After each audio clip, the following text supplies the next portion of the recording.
हरि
गुरुर्ब्रह्मा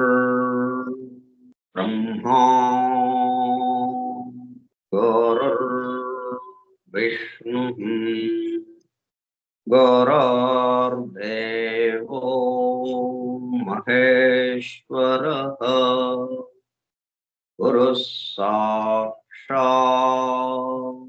परं ब्रह्म तस्मै श्री गुरवे नमः। व्यासं वसिष्ठनप्तारं शक्तेः पौत्रमकल्मषम् पराशरात्मजं वन्दे सुखतातं तपोनिधिम् शुक्लांबरधरं विष्णुं शशिवर्णं चतुर्भुजं प्रसन्नवदनं ध्यायेत् सर्वविघ्नोपशान्तये। अगज आनन पद्मार्कं गजाननमहर्निशम् अनेकदं तं भक्तानाम् एकदन्तमुपास्महे। वक्रतुण्डमहाकाय कोटिसूर्यसमप्रभा निर्विघ्नं कुरु मे देव सर्वकार्येषु सर्वदा। सरस्वती नमस्तुभ्यं वरदे कामरूपिणी विद्यारम्भं करिष्यामि सिद्धिर्भवतु मे सदा।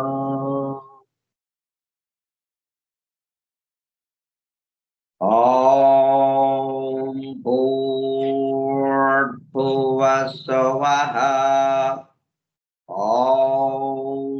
तत्सवितुर्वरेण्यं भर्गो देवस्य धीमहि धियो यो नः प्रचोदयात्।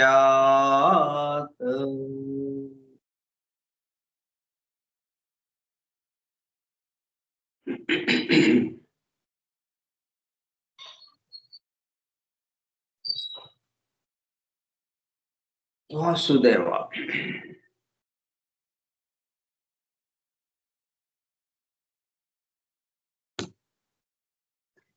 कार्यक्रम परिचय पत्रम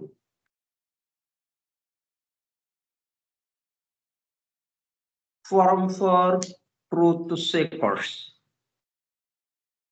సత్యాన్వేషకుల బృందము.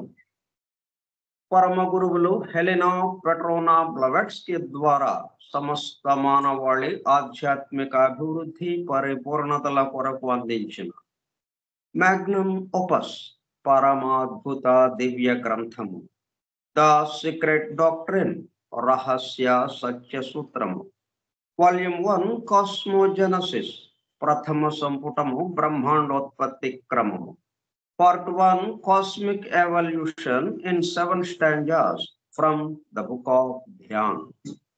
ప్రథమ భాగము ధ్యాన గ్రంథములోని 7 స్టాంజాస్ లో వివరింపబడిన బ్రహ్మాండ పరిణామం. గ్రంథ పఠనము, అధ్యయనము, అవగాహన, ఆత్మదర్శనము కార్యక్రమము. 211వ పాఠము 11వ పాఠము 13/11/2024 బుధవారము సాయంత్రం 4:30 గంటలు. The secret doctrine Skype group లో సుదూర ప్రాంతాలలో ఎవరింట్లో వారు హాయిగా విశ్రాంతి తీసుకుంటూ ఏకకాలంలో ఒకేసారి ఏమి చేస్తున్నాము? వింటున్నాము. ఏమి వింటున్నాము?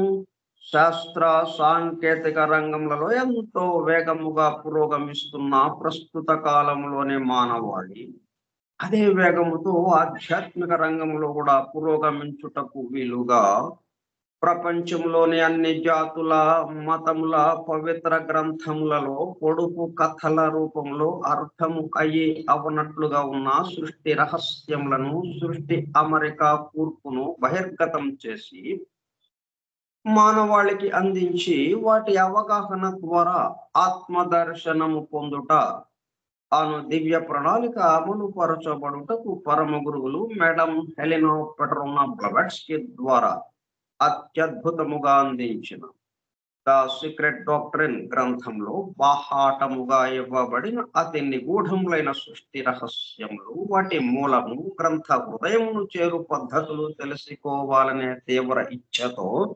తపనతో సత్యాన్వేషణలో భాగముగా ఎన్నో నిగూఢ విషయములను మరింత లోతుగా తెలుసుకుంటూ సత్యమును చేరు ప్రయత్నములో మనమందరము ఇక్కడ చేరాము.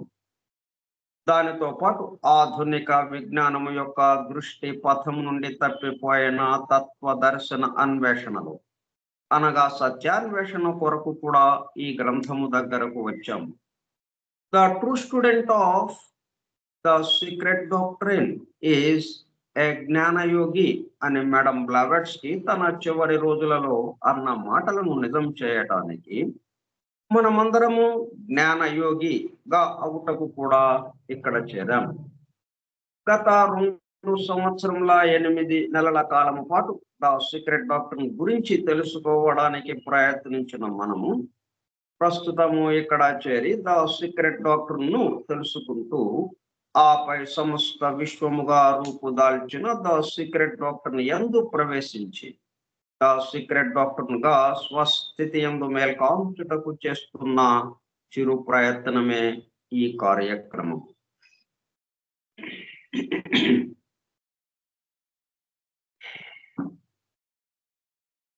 ఈ దివ్య జ్ఞాన మహాయజ్ఞ కార్యక్రమంలో పాల్గొని చెవియొగ్గి వినుచున్న అనగా ఒళ్ళంతా చెవులు చేసుకుని వినుచున్న ప్రియ సత్యాన్వేషక సోదర శ్రోతలందరకు నమస్కారం. దేని యందు మేల్కాంచుతున్నాం? మనం ఉన్న స్థితి యందు, కొత్త స్థితిలో కాదు మేల్కాంచటం. ఎల్లప్పుడూ ఉండే స్థితి ఏదైతే ఉందో దాని యందు మేల్కాంచుతున్నాం. అంతకుముందు లేదనుకున్నాం ఆ స్థితి, ఇప్పుడు ఆ స్థితిలో ఉన్నాము అన్నట్టుగా తెలుస్తుంది.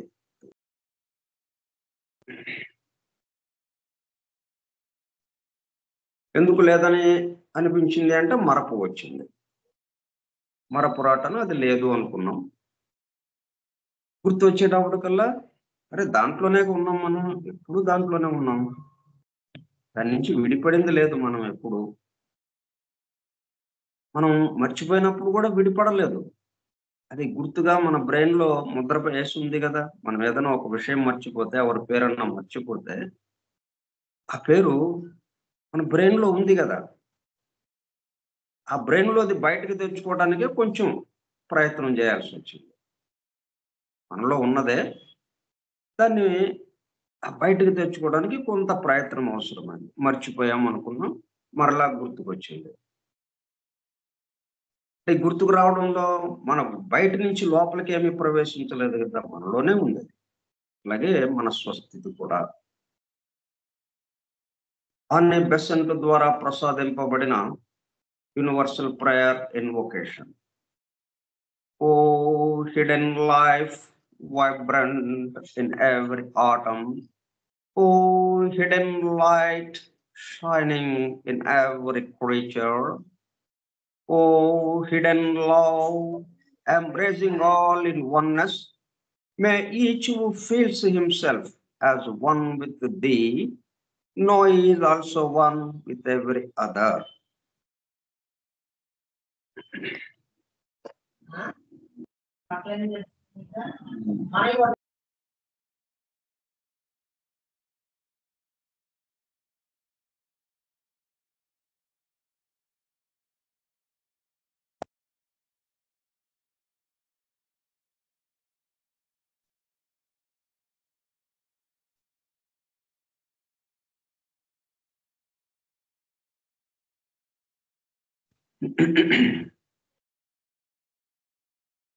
ఇట్లా మనం రోజువారీ ప్రతి కార్యక్రమం ముందర ఇవన్నీ చదువుకుని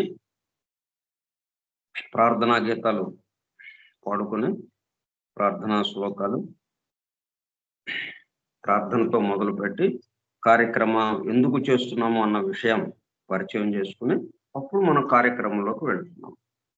ఎందువల్లంటే మన యొక్క ఈ అధ్యయనం గానే ఈ పద్ధతి మనం శక్తుల్ని పొందటం కోసం చేయటం లేదు. ఉన్న విషయంలోకి వెళ్ళటానికి ప్రయత్నం చేస్తున్నాం. ఉన్న విషయం మనం చేస్తున్న పనులు మన చుట్టూ ఉన్న వారి కోసం ఒక్క దాంతోనే బయలుదేరాలి. మిగతాయన్ని అది దాని అవసరాన్ని బట్టి మన వెనక నడిచి వస్తాయి అన్న విషయంలో మనం ముందుకు వెళుతూ ఉన్నాం. అందుకని మనం ఇవి ఏం చేస్తాయంటే మనకి ఏదైతే రావాల్సి ఉంటుందో మనం ఎట్లాగా ఆ లోతుల్లోకి వెళ్ళాలో, అంతరాంతరాల్లోకి వెళ్ళాలో వాటికి ఇది సహాయం చేస్తూ ఉంటుంది. ఇట్లాగా మనం ఈ ముందు చదువుతున్నటువంటిది ప్రారంభంలో మనం చెప్పుకుంటున్నటువంటిది మనం సంఖ్యల గురించిన విషయాలు తెలుసుకుంటూ నిన్నటి వరకు కొన్ని విషయాలు తెలుసుకున్నాం. ఇవాళ కూడా ఇంకా ఒక 3-4 ఐటమ్స్ ఉన్నాయి. అవి కూడా తెలుసుకున్నప్పుడు మనం సీక్రెట్ డాక్టర్లోకి వెళదాం. ఇప్పుడు ఈ సంఖ్యల గురించి ఎందుకు తెలుసుకున్నామంటే మనం 4వ స్టాంజాకి సంబంధించి 3వ శ్లోకంలో ఉన్నటువంటి అక్కడ ఈ సంఖ్యలకి సంబంధించిన రూపంతో ఉన్నటువంటి సంకేతంతో ఉన్నటువంటి సంకేతాత్మకంగా అక్కడ చూపించినటువంటి ఆ రూపాలని అది మనం వివరించుకోవాలి అని అనుకున్నాం. అందుకనే సంఖ్యల దగ్గరికి రావాల్సి వచ్చింది. మనం ఉన్నది మొదటి స్టాంజాలోనే ఉన్నాం. మనం మొదటి స్టాంజాలో 9వ శ్లోకం చివరి శ్లోకంలో ఉన్నాం. ఇక అది అయిపోతే నెక్స్ట్ 2వ శ్లోకంలోకి మనం వెళ్ళాలి. కానీ ఒక్కసారిగా 4వ శ్లోకానికి దూకేస్తున్నాం. ఎందుకు మరి అట్లా జరిగిందో దాని అవసరం ఏదో ఉండి ఉంటుంది. ఆ విషయం కూడా మనం వివరించుకుందాం. ముందు ఇది కులపతి ఎక్రాల కృష్ణమాచార్య భావార్థ ప్రకాశకులో ఉన్న విషయాలని మనం చెప్పుకుంటున్నాం. రాధాకృష్ణమూర్తి గారు సంకలనం చేశారు. ఇక్కడ మాస్టర్ గారు రాసినటువంటి గ్రంథాలన్నిటిలోనూ ఉన్న విషయాలను సేకరించి ఒక చోటకి గుర్తు చేశారన్నమాట. వీటిల్లో మనం ప్రళయములు పంచప్రాణములు చెప్పుకున్నాం. తర్వాత ఇప్పుడు 18 కీలక సూత్రము అన్న విషయం చెప్పుకున్నాం. 18 భగవద్గీతకు 18 అధ్యాయములు కలవు. దీని నిముడ్చుకున్న మహాభారతమునకు 18 పర్వములు కలవు. యుద్ధము జరిగినది పొద్దునెనిమిది దినములు. అందు పాల్గొనినది పొద్దునెనిమిది అక్షౌహిణుల సైన్యము. సంఖ్య అక్షర నిఘంటువును అనుసరించి అక్షరాలకి సంఖ్యలు కేటాయించడం అనేది ఒకటి. అది తెలుగు అయినా ఇంగ్లీష్ అయినా ఏ అక్షరాలకైనా కానీ ఆ సంఖ్యలు ఒక్కొక్క అక్షరానికి ఒక్కొక్క సంఖ్య మనం కేటాయించుకోవటం జరిగింది. దాన్ని బట్టి చూస్తే జయ అను అక్షరములకు అంటే దీని భారతం పేరేంటి? జయము. జయ జయము ఈ మొదటగా పెట్టిన పేరు. ఆ తర్వాత అది మహాభారతంగా చెప్పుకుంటున్నాం. జయ అను అక్షరంలోను యా అను అక్షరములకు 8, 1 సంఖ్యలు సంకేతింపబడిన. అంకానాం వామతో గతిహి అను సంప్రదాయముచే జయ శబ్దమునకు 18 అని అర్థము. అంటే కుడివైపు నుంచి చదవటం మనం. అది ఎడం వైపు నుంచి అయితే 81 అని వచ్చేది. కానీ మనం కుడివైపు నుంచి చదువుతాం కాబట్టి అంకానాం వామతో గతిహి. అంకెల్ని మనం ఎలాగా చదువుతాం?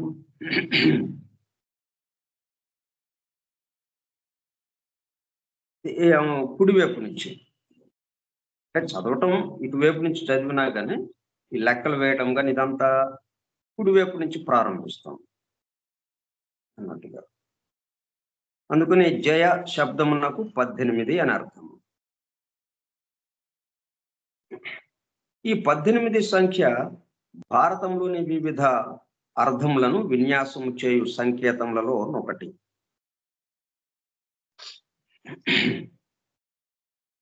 వీటిని పవిత్ర గ్రంథాలకు కానీ, పురాణాలు కానీ, ఉపనిషత్తులు కానీ, ఇతిహాసాలు కానీ, ఈ ప్రపంచవ్యాప్తంగా ఉన్నటువంటి ఏవి అయినా సరే అవి లిటరల్ మీనింగ్‌గా మనం చదవకూడదు. మనం మామూలు వాడుక భాషకి సంబంధించి, మనం మాట్లాడుకుంటున్నటువంటి మాటలకి సంబంధించి, మనం మన భావాల్ని వ్యక్తం చేయడానికి భాషను ఉపయోగిస్తున్నాం.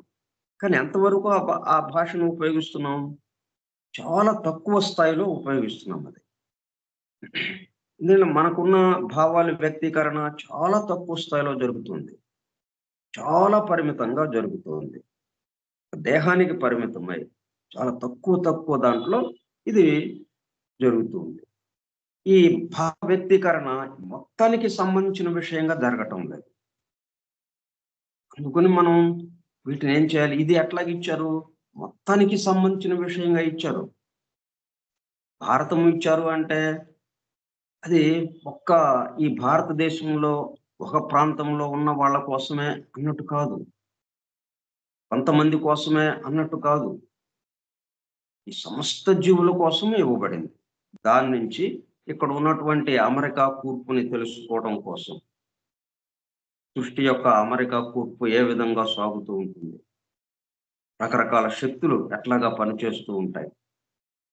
అంటే ఆ శక్తులకు ప్రత్యేకగా ఇక్కడ వీళ్ళు ఆ అంశాలు కిందకి దిగి వచ్చి పాత్రలుగా ఇక్కడ పాత్రధార పాత్రధారులుగా వ్యవహరించారు ఇక్కడ భారతంలో.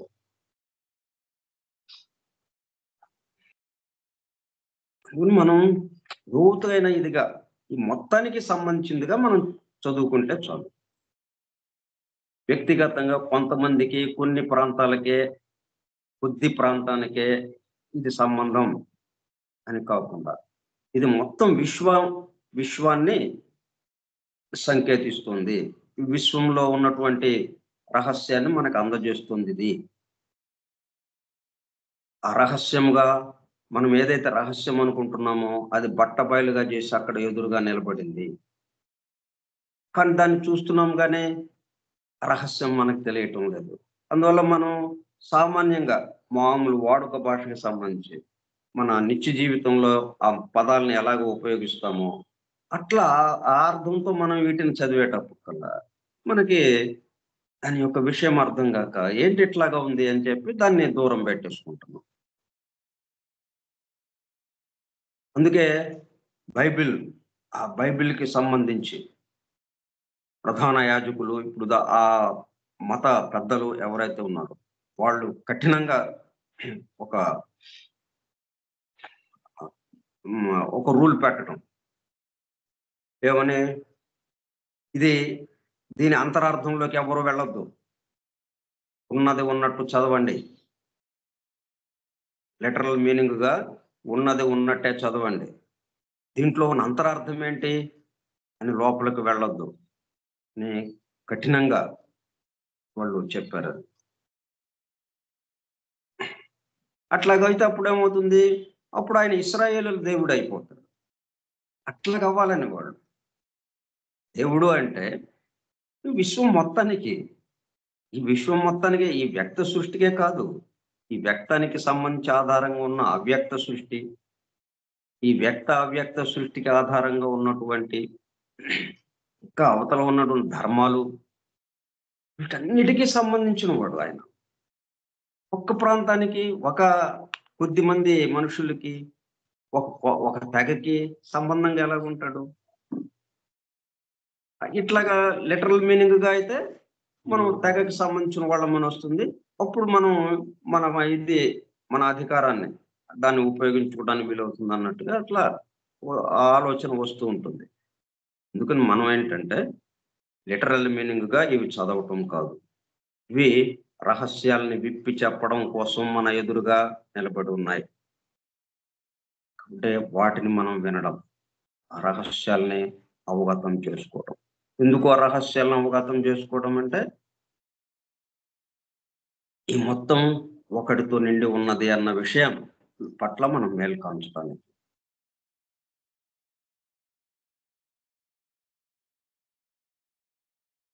దీనిని విడదియు సులువు పర్వము అను పదంలోని శ్లేషార్థమున గలదు.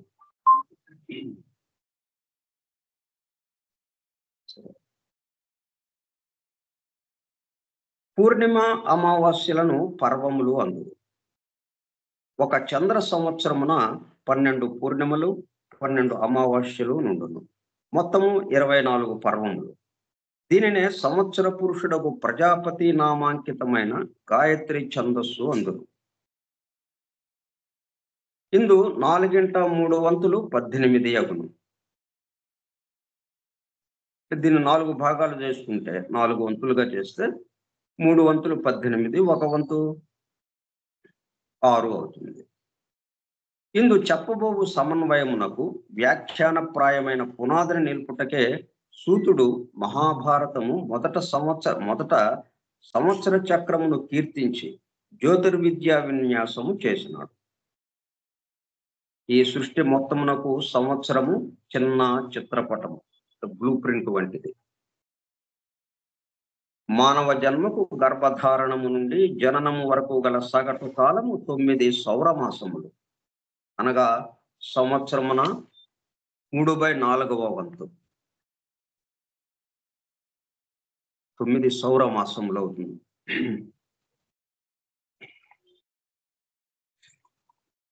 3/4 వంతు. ఇది జీవి శరీరము పెరుగుదలను, అహంకారము పెరుగుదలను సూచించును. మరియు పంచేంద్రియ ప్రవృత్తులు, దానితో పాటు పిండమును అవయవములుగా బ్రద్దలుకొట్టు శక్తిని, ఇది గాంధారి. గాంధారి ఏం చేసింది? తన గర్భాన్ని మోదుకుంది. తన గర్భాన్ని మోదుకునేటప్పుడు కల్లా, బ్రద్దలు కొట్టుకునేటప్పటికి 100 ముక్కలు అయిపోయింది. అది ఇట్లా జరిగింది. అంటే అది సంకేతంగా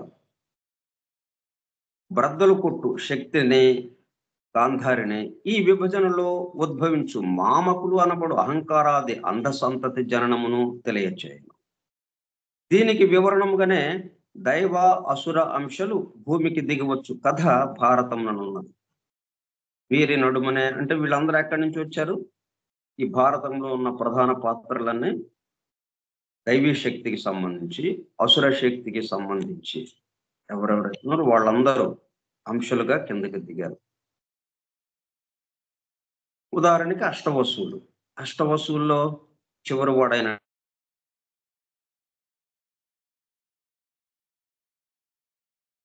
దిగి వచ్చింది.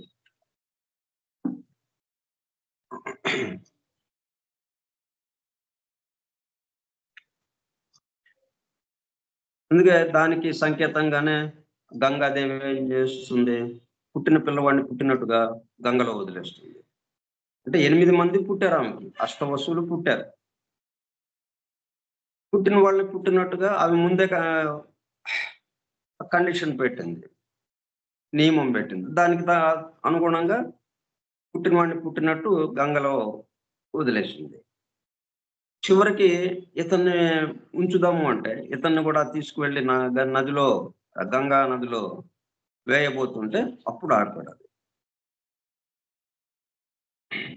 దాంతో భీష్ముడు ఇక్కడ జీవించి ఉండటం జరిగింది. అంటే అష్టవసువుల్లో ఈ చివరి వస్తువు అయినటువంటి 8వ వస్తువు భీష్ముడుగా ఇక్కడ భారతంలో పాత్రధారుడుగా ఉన్నాడు.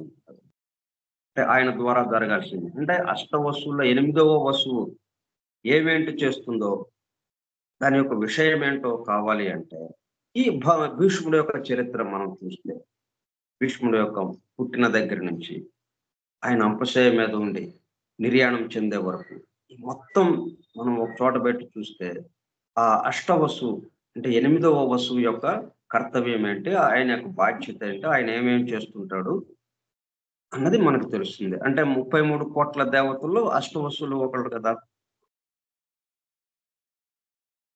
అట్లాగా దీనికి వివరణముగానే దైవ అసుర అంశాలు భూమికి దిగవచ్చు కథ భారతముననున్నది. వీరి నడుమనే నేనుగా దిగివచ్చువాడు శ్రీకృష్ణుడు.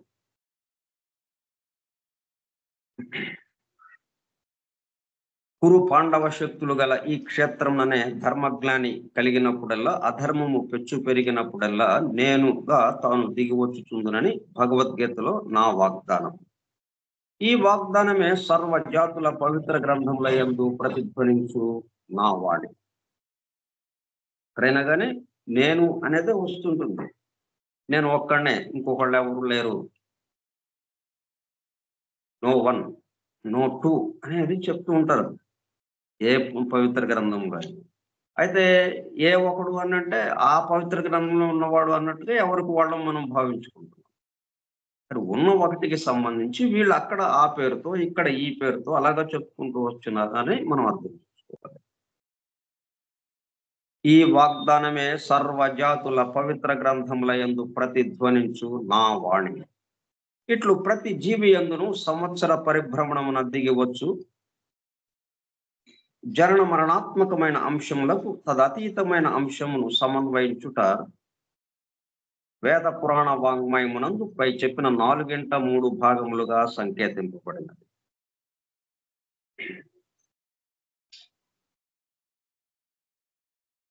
ఈ మొత్తమునందు అంతర్గూఢముగా జరుగు ప్రక్రియ 3 వంతులుగాను, బహిర్గతముగా జరుగునది 4వ వంతుగాను చెప్పబడినది. మరి వాక్కు కూడా అలాగే వస్తుంది. వాక్కు 4 భాగాలుగా 4 స్థితులలో బయటకు వ్యక్తం అవుతుంది. 4వది మాత్రమే బయటికి మనకి తెలుస్తుంది. ఈ మిగతా 3 భాగాలు మనకి తెలియటం లేదు.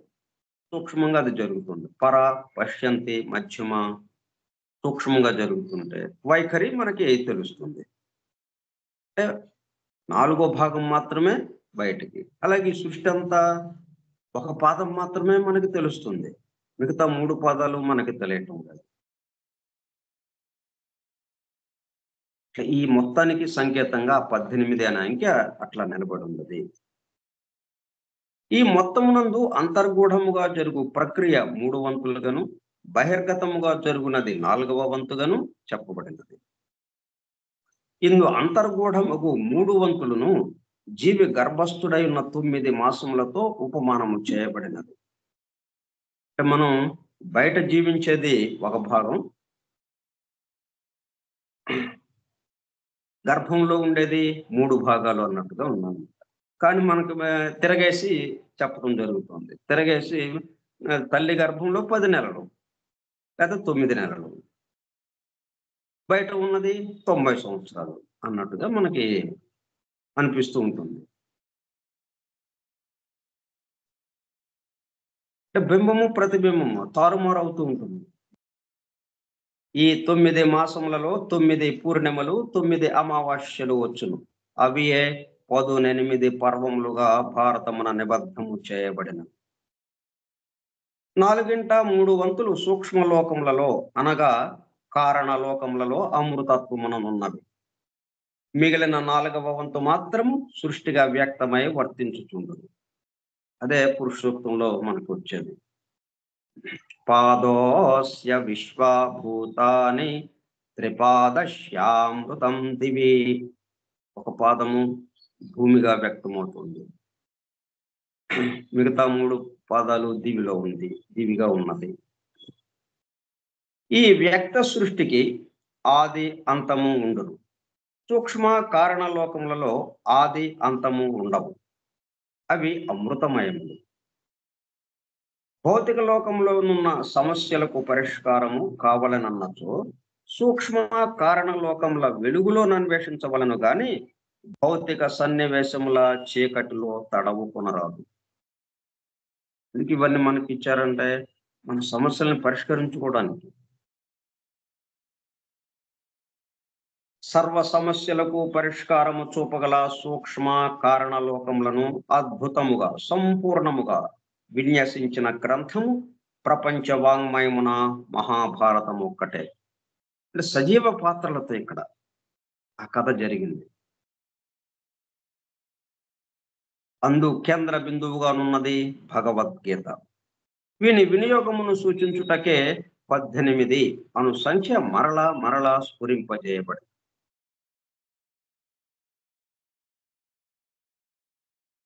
అంటే ఈ సృష్టి వ్యక్తము అవ్యక్తం అని ఏదైతే ఉందో ఈ మొత్తం 3 సూక్ష్మ కారణ లోకాల్లో ఉండి 3 భాగాలు. ఒక భాగము ఈ భౌతిక లోకంలో వ్యక్తమైన సృష్టిలో ఉంది.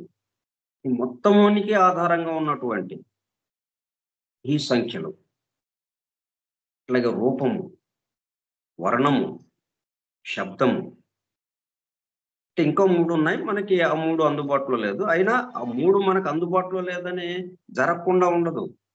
మనకి పంచభూతాలే ఉన్నాయని మిగతా 2 భూతాలు జరగకుండా ఎక్కడో దాక్కుని ఉంటాయని కాదు. 7 భూతాలు జరుగుతూనే ఉంటాయి.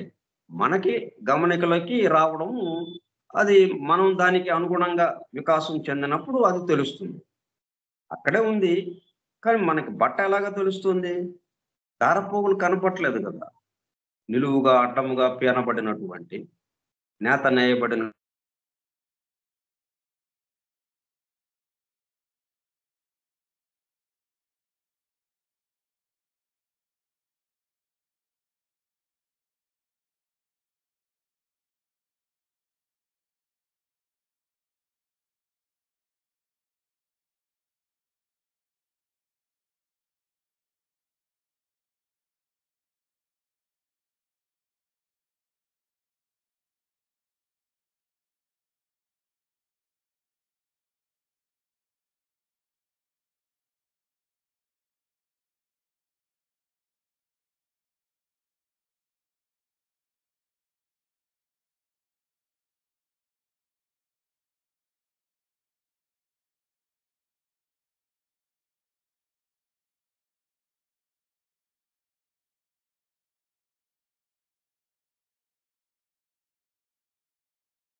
సంబంధించిన విషయం.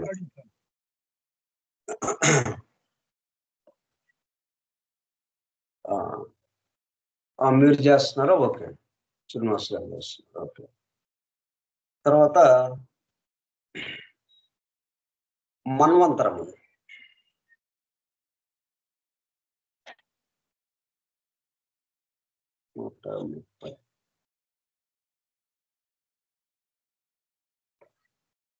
మన్వంతరములు.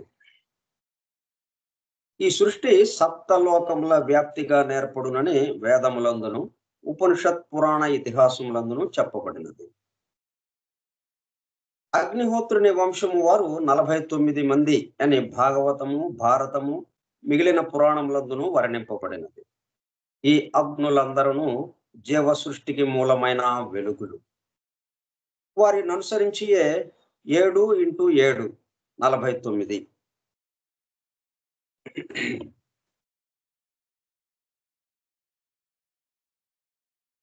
ఈ సృష్టి మూల కథ వివరింపబడింది. బ్రహ్మాండము అనబడు పిండము స్థితి గర్భమున పెరుగుచుండగా ఇంద్రుడు గర్భమున ప్రవేశించి వజ్రముతో కొట్టెనట. పిండము 7 ముక్కలై రోధించినది. ఇంద్రుడు మారుదా, దాని అర్థం ఏంటంటే ఏడవకుము అని పలికనట. అప్పుడు వారు మరుత్తులై, అంటే మారుదా అన్నాడు కదా, మరుత్తులై సృష్టిలోనికి దిగి వచ్చిరట. ఈ వేద శాస్త్ర దర్శన వ్యాఖ్యానమైన కథ వాల్మీకి రామాయణమున విశ్వామిత్రునిచే రామ లక్ష్మణులకు చమత్కారముగా చెప్పబడినట్లు బాలకాండలోనున్నది. ఈ లెక్కల నుండి 7 జాతుల సృష్టి జీవులు కాలక్రమమున పరిణామము చెందుతున్నది. 7 మూల జాతులు లాగా వచ్చింది ఈ పద్ధతిలో. అందు 4వ జాతి నడిమి జాతి. అందే దేహ నిర్మాణము, స్త్రీ పురుష భేదము పుట్టింది. 3 మూల జాతుల వరకు భేదము లేకుండా ఉంది, స్త్రీ పురుష భేదం లేకుండా. ఈ 4వ జాతికి వచ్చేటప్పటికల్లా పూర్తిగా స్త్రీ పురుష భేదం వచ్చింది. ఈ సమన్వయమునందలి విశేషాంశములన్నీ సవిస్తరముగా హెలినా పెట్రోనా బ్లావెట్స్కీ రచించిన గుప్త విద్య, అంటే సీక్రెట్ డాక్టర్ అను గ్రంథమును చదువుకునవచ్చు. 7 × 7 = 49 అను పరిణామ ప్రక్రియను అనుసరించి మన భూగోళముపై ఒక్కొక్క మన్వంతరమున 7 వివిధ లక్షణములు గల నరజాతులు ఏర్పడుతుంది. అందు ఒక్కొక్క జాతిలో 7 ఉపజాతులు ఏర్పడుతుంది. వీరు మన్వంతరమందలి కాల విభాగములను అనుసరించి మన భూమిపై జీవించుచుందురు. ఒక్కొక్క జాతికి ఉపజాతికి ప్రత్యేక లక్షణములుండును. ఒక ఉపజాతి తర్కము గాని, సత్యగ్రహణము గాని, మంచి చెడ్డల నిర్ణయము గాని, ధర్మశాస్త్రాదులు గాని మిగిలిన వాని కన్నా వేరుగానుండదు. అంటే ఎప్పటికప్పుడు ఆ అభివృద్ధి చెందిన విషయంగా, అభివృద్ధికి తగినట్టుగా ఇంకొంచెం లోతుగా చూడటం జరుగుతుంది, ఇంకొంచెం లోతుగా ఉన్న విషయాన్ని దర్శించడం జరుగుతుంది. కాబట్టి దానికి తగిన విధంగా చెప్పుకోవటం జరుగుతూ ఉంటుంది. ఇప్పుడు సీక్రెట్ డాక్టర్ వచ్చింది కాబట్టి వీటిల్లో ఉన్న రహస్యాలన్నిటినీ మనం బయటకు చెప్పుకుంటూ ఉన్నాం. ఈ విధంగా సమన్వయం చేసుకుంటున్నాం. అంతకుముందు మరి కథగానే చెప్పుకుంటూ వెళ్ళాము. దీనికి మొత్తం విశ్వానికి ఉన్న సంబంధం ఏంటి, అది మనకి అంతుపట్టలేదు. అది ఎవరో ఉపదేశ దీక్ష పొందిన వారికి మాత్రం దాని యొక్క రహస్యాలు బోధింపబడ్డాయి. క్రీస్తు ఎట్లాగైతే సామాన్య జనానికి ఉపమాన రీతిలో చెప్తూ శిష్యులకు మాత్రం దాని యొక్క రహస్యార్థాన్ని వివరించాడు. అట్లాగా అందుబాటులో లేకుండా వచ్చింది.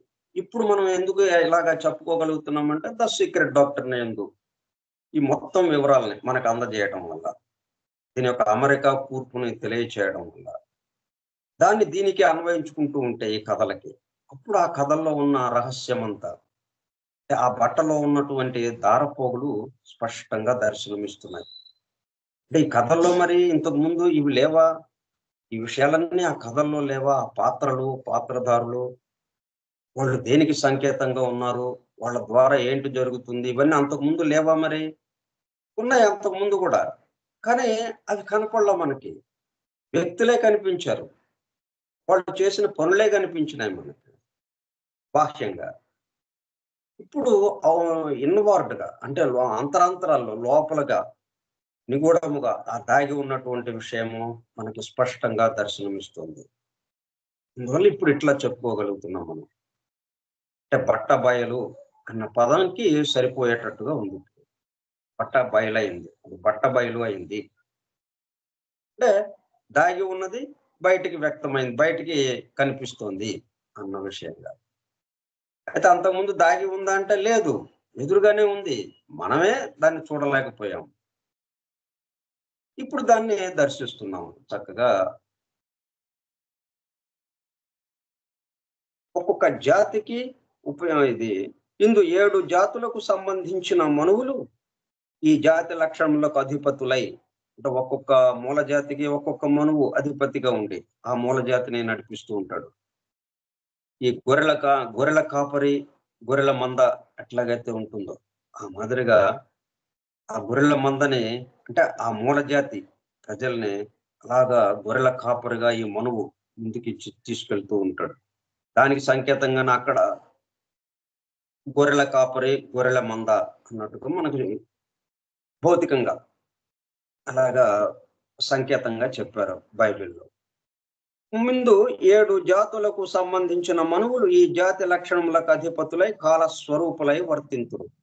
ఎండాకాలము, వానాకాలము, చలికాలము ఎట్లు కాల స్వరూపములై ప్రభావము చూపుచున్నవో అట్లే ఈ మనువులును. 14 మన్వంతరములలో ఒక్కొక్క దాని యందు 7 మనువులు వర్తింతురు.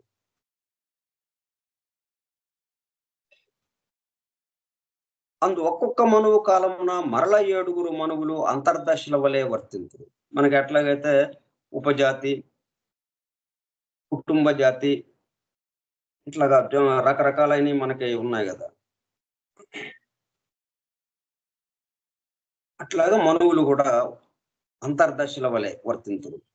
ఇన్ని విభేదములను పువ్వుల రేఖలుగా 49 ఉపజాతులు వర్తించుటతో ఒక మన్వంతరము జరుగును. అంటే మన్వంతరం అంటే 71 మహాయుగముల కాలము ఒక మన్వంతరం. మహాయుగం అంటే 4 యుగాలు కలిసింది. 4 యుగాల యొక్క కలిస్తే ఎంత అవుతుంది? 43,20,000 సంవత్సరాలు. ఒక మహాయుగం. అటువంటి మహాయుగాలు 71 జరిగితే అప్పుడు ఒక మన్వంతరం పూర్తయినట్టు అవుతుంది. దీనికి సంధి కాలములు కూడా కలుపుకున్నచో 72 మహాయుగముల కాలము ఒక మన్వంతరమని ఆర్యభట్టు తన గ్రహ గణితమున పేర్కొనెను. ఇట్టి మన్వంతరములు 14 ఒక బ్రహ్మ పగలు అనబడును. అంత్యకాలము ఒక బ్రహ్మ రాత్రి అగును. రాత్రింబగళ్ళు పర్యాయత్వము చెంది ఈ సృష్టి యందు ఒక్కొక్క బ్రహ్మాండమునకు కారణమవుతున్నది. బ్రహ్మ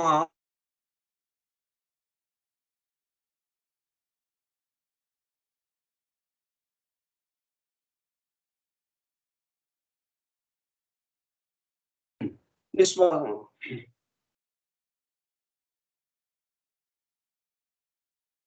సృష్టి అంతయు ఒక శ్వాసగా వెలువడును. బయటికి నిశ్వసించటం. ఆయనలో ఉన్నదంతా అలా బయటికి వచ్చేసింది, వ్యక్తమైంది. బ్రహ్మరాత్రి యందు ఉచ్ఛ్వాసముగా లోనికి పోవును. అట్టి బ్రహ్మ యొక్క అహోరాత్రములు 360 ఒక బ్రహ్మ సంవత్సరము. అట్టివి 100 సంవత్సరములు బ్రహ్మ ఆయువు లేక మహాకల్పము అనబడును. మన్వంతరాధిపతులైన పెద్ద మనువులను రూట్ మనూస్ అనియు, చిల్లర మనువులను అంటే ఉపమనువులు ఇటు ఉపజాతులకి సంబంధించి కుటుంబ జాతులకి వీటికి సంబంధించిన మనువుల్ని సీడ్ మనూస్ అనియు హెచ్‌వి బ్లావెట్స్‌కి గుప్త విద్య ద సీక్రెట్ డాక్టర్‌ని అను గ్రంథమున వ్యవహరించినది. ఇదంతా ఎక్కడ ఇస్తున్నారంటే భాగవత రహస్య ప్రకాశంలో ఈ విషయాలను వర్ణించారు. మన్వంతరములు అయిపోయింది. శ్రీచక్రము సమన్వయము.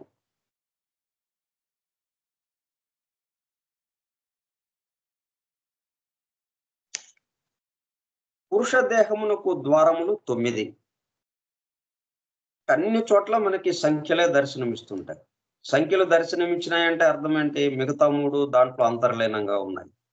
అంటే మిగతా మొత్తం 7 కూడా అంతర్లీనంగా ఉన్నాయి. 7 కీస్ కూడా 7 తాళం చేతులు. మనకి 4 అనుకుంటున్నాం కాబట్టి మిగతా 3 కూడా అంతర్లీనంగా ఉన్నాయి అని మనం చెప్పుకోవాలి. అంటే రూపము, శబ్దము, వర్ణము తో కలిసి ఈ సంఖ్య మనకి దర్శనమిస్తుంది. ఈ సంఖ్యలో పురుష దేహమునకు ద్వారములు 9, స్త్రీ దేహమునకు సంతతిని కొనుటకు 10వ ద్వారము కల్పింపబడినది. ఇది తంత్రశాస్త్రమున గుప్తముగా ఈ దిగువ విధమున సంకేతింపబడినది. 1 జీవుడు, 9 పురుష దేహము, 10 స్త్రీ దేహము. జీవుడు దేహము ధరించినప్పుడు 1 + 9 10. ఇచ్చట 10 అనగా జీవుడును అతడు గర్భస్థుడైన అండము.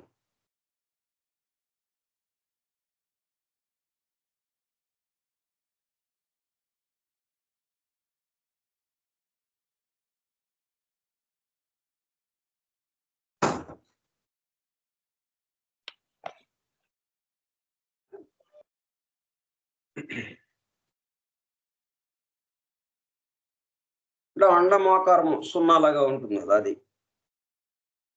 కాబట్టి అది 0, 1 జీవుడు. ఈ 2 కలిపినప్పుడు 10. 1 + 9 10. ఇచ్చట 1 అనగా జీవుడును, అతడు గర్భస్థుడైన అండము. స్త్రీ పురుషులు భౌతిక సంయోగము చెందినప్పుడు 9 + 10 = 19. మరలా 1, 9 కలిపితే 10. స్త్రీ గర్భమును ధరించి సంతతిని కనుటకు ఇది సంకేతము. ఇందు పనిచేయు సంఖ్యలే గర్భధారణమునకు పనిచేయు దేవతలు. వాటిని దేవతల పేర్లతో ఒక వ్యక్తులుగా మనం పర్సానిఫికేషన్స్ అట్లాగా చేసుకుని సంకేతంగా చెప్పుకుంటూ ఉన్నాం. మనము వినియోగించున్నట్టువి అంకెల బొమ్మల పేర్లు గాని అంకెలు కావు. అంకెల యొక్క బొమ్మల పేర్లు గాని అంకెలకి సంబంధించిన సంకేతం. దాన్ని మనం వినియోగిస్తున్నాం. అంటే ఏదైనా భౌతికం మనం వ్యక్తమైందంటే అదేంటి? భౌతిక స్థితికి దిగి వచ్చింది అని. వ్యక్తమైంది అని. వ్యక్తమైంది అంటే అది రూపానికి సంబంధించిందిగా ఉంటుంది. అవి అంకెలు కావు. అంకెల యొక్క బొమ్మల పేర్లు. అంకెలు బొమ్మలకును పేర్లకును అందవు. అది ప్రకృతిలోని ప్రజ్ఞలైన దేవతలే కానీ మనకు అందునట్టి బొమ్మలను పేర్లును కావు. కనుకనే లోక వ్యవహారమున మనం ఎరిగిన జీవులందరూ పేర్లు ఆకారములు మాత్రమే కానీ జీవులు కారు. వాని యందు అంతర్యాములై జీవులుందురు. వారు విత్తనములుగా నుండగా వారి యందు అంతర్యాములై అంకెలుగా నుందురు. వారే ప్రజాపతులనబడు దేవతలు. సృష్టికి ప్రారంభంలో మూలంలో ఉన్న వాళ్ళు సృష్టిని విధంగా వ్యక్తమయ్యేటట్టుగా చేసేవాళ్ళు. అయితే అక్కడెక్కడో ఉన్నారనే కాదు, ఏదైనా కానీ వాళ్ళు సృష్టికి చిట్ట చివరి దాకా వాళ్ళు దిగి వస్తూనే ఉంటారు. ప్రజాపతులు అనబడు దేవతలు. తంత్ర గ్రంథములలోని అంకెల తత్వమునకును పురాణములలోని ప్రజాపతుల సర్గమునకును గల చక్కని సంబంధమును బుద్ధిమంతులు ధ్యానమున సాధింపవలనే గాని అది పుస్తకములలోనికి ఎక్కదు. ఈ మొత్తము తత్వమును శ్రీ విద్యగా ప్రదర్శించిన ఆదిశంకరులు సౌందర్య లహరిలో ఈ దిగువ విధముగా వివరించారు.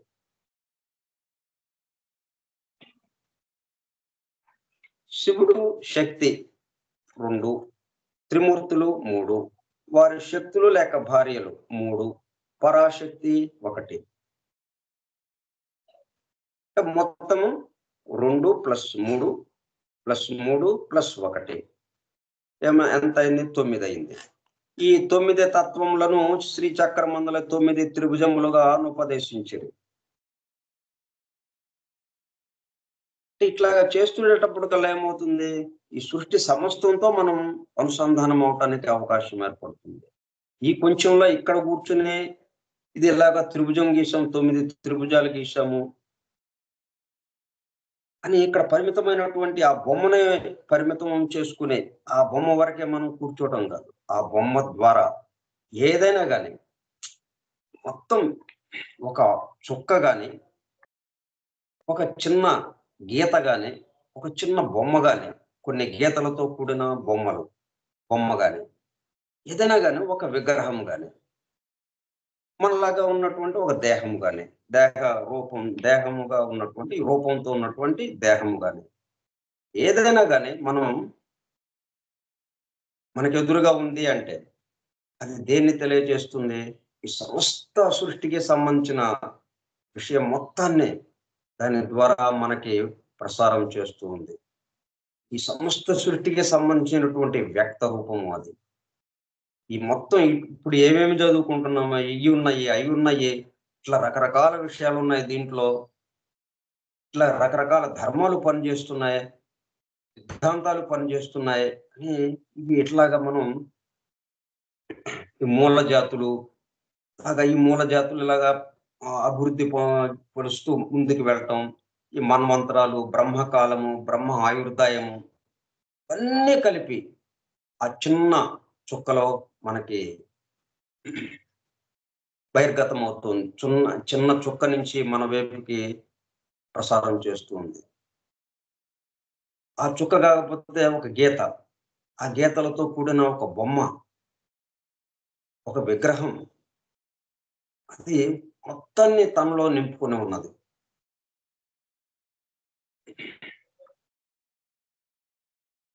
ఇందులో ఇప్పుడు ఇక్కడ శ్రీచక్రము అనేటప్పుడు కలేంటి, ఈ సమస్త సృష్టికి సంబంధించిన విషయం మొత్తం దాని ద్వారా మనకి ప్రసారం అవుతూ ఉంది.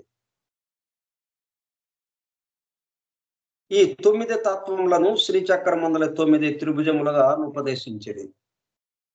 అందు 4 త్రిభుజములు శ్రీకంఠులు లేక ఊర్ధ్వముఖములు, 5 త్రిభుజములు యువతులు లేక అధోముఖములు. వీనితో నవాత్మ ఎనబడు 9 అంకెల తత్వమైన సృష్టి మూలము 9 × 3 27 నక్షత్రములుగా నేర్పడి చంద్రుని గమనముతో స్త్రీ గర్భకారణమై 28వ దినము ఋతుకాలమైనది. ఈ స్త్రీ ఋతుకాలం వస్తుంది అంటే అది చంద్రుడితో సంబంధంగా, చంద్రుడి నుంచి ఈ నక్షత్రాలతో సంబంధంగా. స్త్రీ స్వరూపమైన మాతృదేవత 16 చంద్రకళలను స్వీకరించి జీవుల చైతన్యముగా విచ్చుకొనుచు షోడశి అనబడుచున్నది. ఒక్కొక్క కళ 4 వాక్కుల ఉచ్చారణగా వ్యక్తమగుచు 16 × 4 64 అల్లికలుగా సృష్టి ఏర్పడినది. దాన్ని తంత్రము అంటారు. తంత్రము అంటే అల్లిక. ఎన్ని అల్లికలుగా ఉంది? 64 అల్లికలుగా సృష్టి ఏర్పడినది. ఇవి సృష్టి దారముల అల్లికలు. అల్లిక ఎనుటకు సంస్కృతమున తంత్రము అని పేరు. ఇది చతుషష్ఠి తంత్రములు, అంతేగాని 64 గ్రంథములని కాదు. ఇన్నిటి యందు అంతర్యామిగా స్వతంత్రమైన నీ తంత్రం ఉన్నది అని శంకరుడు అమ్మవారిని స్తుతించారు. ఇప్పుడు మనం మొట్టమొదటి స్టాంజర్లో మనం చెప్పుకున్నటువంటి జగన్మాత, ఆమె స్వతంత్రమైన తంత్రముగా ఆమె పనిచేస్తుంది. ఆమెలో ఇవన్నీ పనిచేస్తూ ఉన్నాయి. వీటికి అతీతంగా ఆమె ఉన్నది. వీటిలోనూ ఉంటూ వీటికి అతీతంగా కూడా ఆమె ఉన్నది. ముగ్గురమ్మల మూల పుట్టమ్మ జగన్మాత. అదిని శ్రీ శంకరుల వారు అమ్మవారిని స్తుతించారు.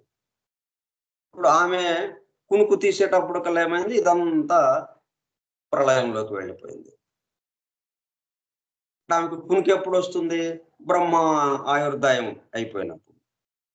బ్రహ్మ ఆయుర్దాయం 100 సంవత్సరాలు పూర్తి అయితే ఆమెకు కునుకు వస్తుంది. అట్లా దీనికి ఒకదానికొకటి సంబంధం. మరి ఈ అల్లిక అనేటప్పుడు కల్లా చూడండి, అల్లికలుగా సృష్టి ఏర్పడినది. ఇంకా 64 అల్లికలుగా సృష్టి ఏర్పడినది.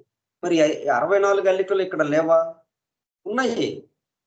బట్టల్లో ఎలాగైతే నిలువు దారపు పోగులు, అడ్డదారపు పోగులతో అది నేత నేయబడి బట్టగా మన ఎదురుగా ఏదైతే ఉందో, అట్లాగే ఈ 64 అల్లికలుగా ఉన్నటువంటి ఈ సృష్టి సమస్తము మొత్తం మన ఎదురుగానే ఉంది. కానీ మనకి ఎట్లాగైతే బట్ట కనిపిస్తుంది కానీ దారం పోగులు ఎలాగా కనపడట్లేదు. ఈ 64 అల్లికలు మనకి కనపడటం లేదు. ఎప్పుడు కనిపిస్తాయి? నేను నాది నా కోసం నుంచి చుట్టూ ఉన్న వారి కోసం అనేటప్పుడు కల్లా ప్రకృతి పరిగెత్తుకుంటా వచ్చి మన ఎదురుగా ఆ ఐస్ సన్వైల్డ్ తెర తొలగిస్తుంది. ఆ ముసుగు సవరించుకుంటుంది, ముసుగు తీసేస్తుంది. ఇప్పుడు దాకా ముసుగు ఉండడం వల్ల మనకేమైంది? 64 కనపట్లేదు, దారపోగులు కనపట్లేదు, బట్ట మాత్రమే కనిపిస్తుంది.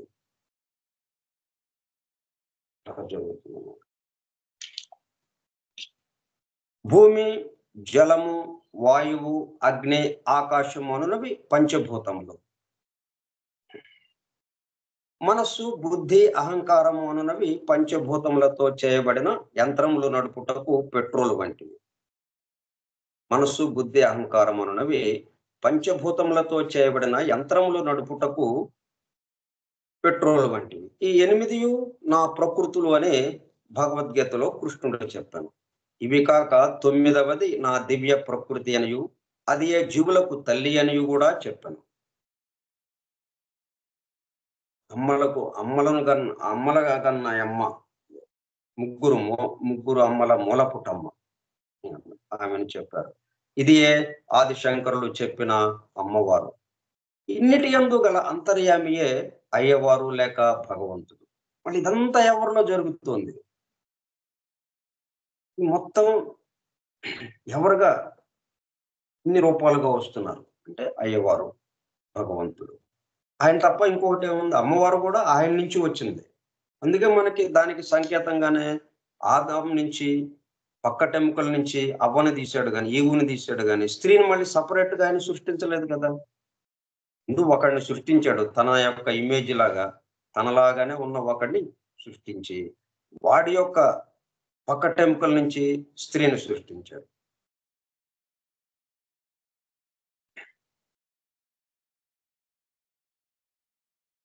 ఇన్నిటి యందు గల అంతర్యామియే అయ్యవారు లేక భగవంతుడు. కనుకనే అమ్మవారు, అయ్యవారు అతని అంతర్యామిత్వంలోనివి.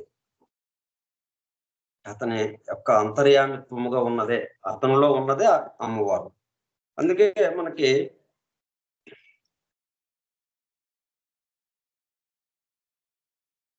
అన్నమయ్య కూడా కీర్తన ఉంది.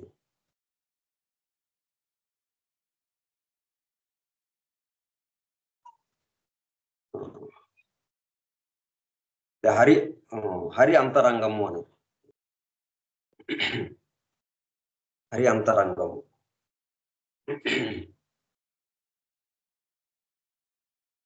నేనే ఈ సృష్టికి తండ్రిని, తల్లిని, సృష్టికర్తను, తాతను అనే కృష్ణుడే గీతలో చెప్పాను.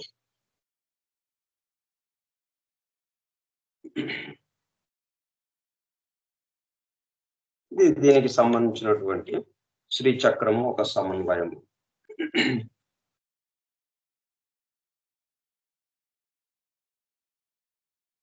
ఇంకా ఒక్కటి ఉన్నది సృష్టి యజ్ఞము అని.